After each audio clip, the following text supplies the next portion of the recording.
Hello everyone, we're back again. My name is Sibulele Sipaca Nomganga and I'm your presenter for this podcast, SAHTAC Women, a podcast dedicated to celebrating women around the world and in South Africa this month of August who are doing incredible work in their spheres of influence. Today I am speaking to Lauren Pretorious, who is the CEO of Campaigning for Cancer. Lauren has incredible experience in both corporate and non-profit work. Lauren has worked for a number of non-profit organizations, including the Nelson Mandela Children's Fund as well as the Nelson Mandela Foundation. In some of her time, when she does make time, she works with non-profits in making sure that they're compliant and funding ready. Welcome to our podcast, Lauren. Thank you so much for joining us today. Thank you for having me. It's awesome stuff. Lauren, I was reading a little bit about you earlier, and girl, you started an entire business in school already. What was that about? Impatience, I think. Okay, I like that. So when I was in school, I was identified as a young leader and taken to the University of Pretoria, where they taught us a course called Junior Achievers. And one of the things you had to do was create a business. So I created, my group created a business, the class of, where everyone signs their the t-shirt at the end of the year. Oh, right, a matric, right, yes, okay. So I started that. So, you know, it got me into marketing, but when I'd finished school, I realized I wanted to do business, but what? And I then just carried on with what I had and was making a lot of money. Okay. And, you know, if it works, it works. Why not? Yeah. And that got me into working with the Nelson Mandela Children's Fund and Foundation from a brand point of view. And then I realized that there was this entire social side that just spoke to me. It spoke to me to say, you know, there needs to be changes and you have something to offer. And if you want to be the change, you know, jump in there and do it. And that's where I got involved in social development. And in the challenges that you picked up, in the gaps that you saw in the space, what were some of the issues that you picked up that we just were not talking about enough? So at the time, you know, I'd had a lot of work and seen the work that had been done with HIV/AIDS. But for me, cancer had always played a part. And when we started looking at it, I realized that there was no advocacy for cancer happening. And started working with cancer at organizations, but you could see that they were very hesitant to start advocating for non-communicable diseases. And then in 2018, where there was a court case to get women access to a breast cancer treatment. Love it. And that's how Campaigning for Cancer was started, because we realized that, you know, there wasn't this advocacy for women, and women non-communicable diseases were being left behind. And would you say that that court case kind of led the conversation to any policy that you may know of that has really impacted women in a positive way today? So the court case led to us asking stakeholders to sit in a room, and it was the first time we held a conference.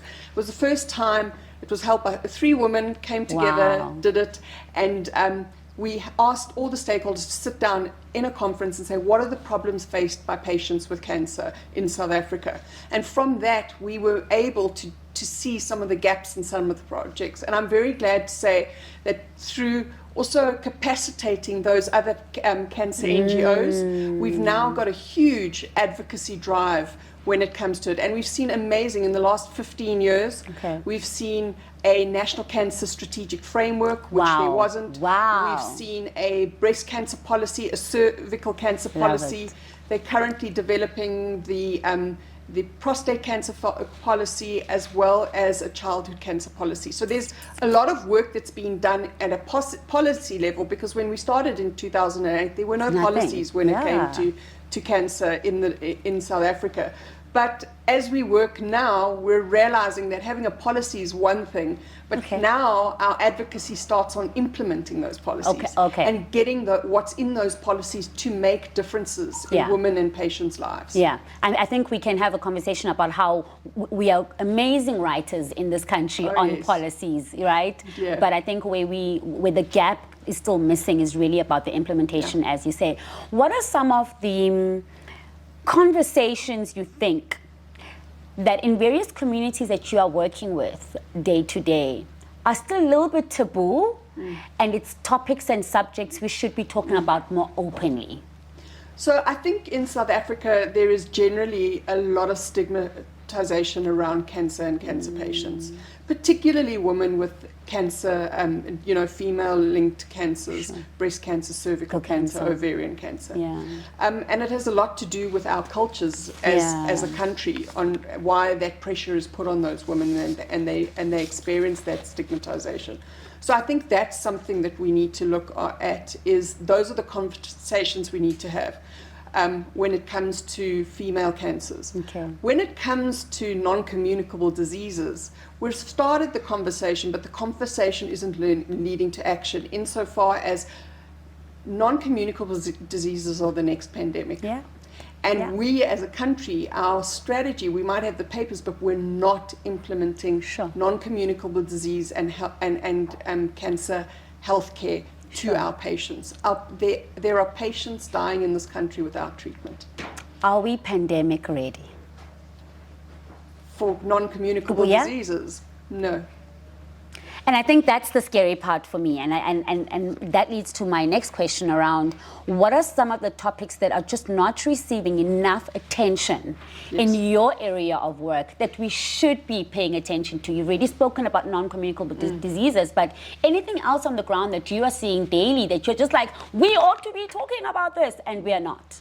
So I think the first thing is that we need to give women agency within their health. Okay. So, we do a lot of education on cancer and breast cancer and cervical cancer, but when the woman gets to a healthcare facility, she's often said, no, that's not it. And so providing agency for those women is something that we have to look at in this country, and we have to open the doors for them to say, there's something wrong with my body. I know there's something wrong with my body. You started this when you were in high school, and you've kind of been doing it for many years now, but why is your voice important? What's your why?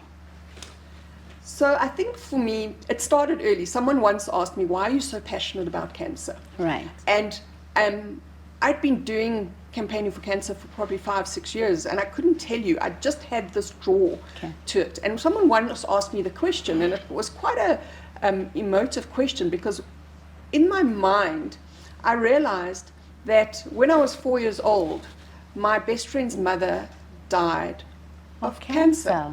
And she had the most beautiful long red hair, and when she used to fetch us from school, her red hair used to hang over the side of the car, the seats, And it took me till 36 years to realize that it was actually a wig.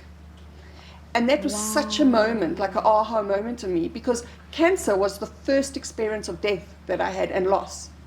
Sure.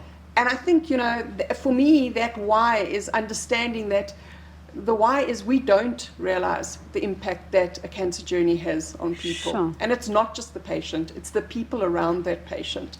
It's the caregivers, it's the mothers, it's the wives, it's the sisters that make that difference and help that patient. So I think that's my why. And I think I was raised with an ingrained sense of justice. Sure. I had parents that instilled that into me. And I just think, fighting for a basic human right, you shouldn't have to do that. Healthcare is your basic human right. You should have access to that. Sure. And what are some of the challenges that you've observed in your area of expertise as a woman? I think very often we hear, at least in my space of SRHR, a lot of men around the table talking about girls and young women's sexual reproductive health and rights. I'm like, what are you doing here? What have you kind of experienced in terms of challenges in your area of expertise? So I'm going to make it a little bit controversial. Okay. I think what I've experienced is that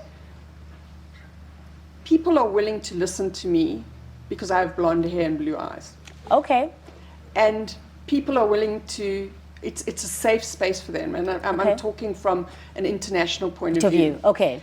And for me, the challenge is saying that I may look like you, but my experience is not you. Right.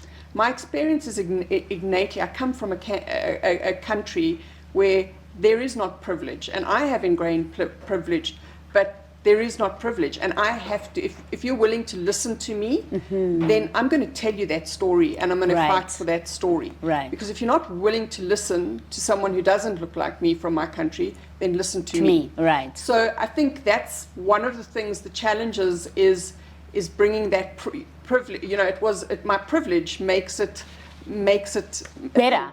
But it's something that I can use. Right. For me, and I think that's, for me, a challenge is always reminding them that don't think that my experience of my blonde hair and blue eyes is the same as your experience in Europe or the Northern Hemisphere of blonde hair and blue eyes. And I think that's something that it's an opportunity, but it's also a challenge. And I'm happy to, have you sitting here and talking about that, and positively using that narrative, not only for yourself, but for the communities that you work with. Absolutely, it's, as you say, in previous podcasts you've talked to other advocates and they've said, that it's for the community and that. And my community is South Africa. And I need to make sure that South Africa's patients' voices are heard. Yeah. Because policy gets decided and we get forgotten in that policy. If the Northern Hemisphere is in that policy, we get forgotten. So our voices have to be extra loud on that. Just a little side note, beach or safari? Oh, safari.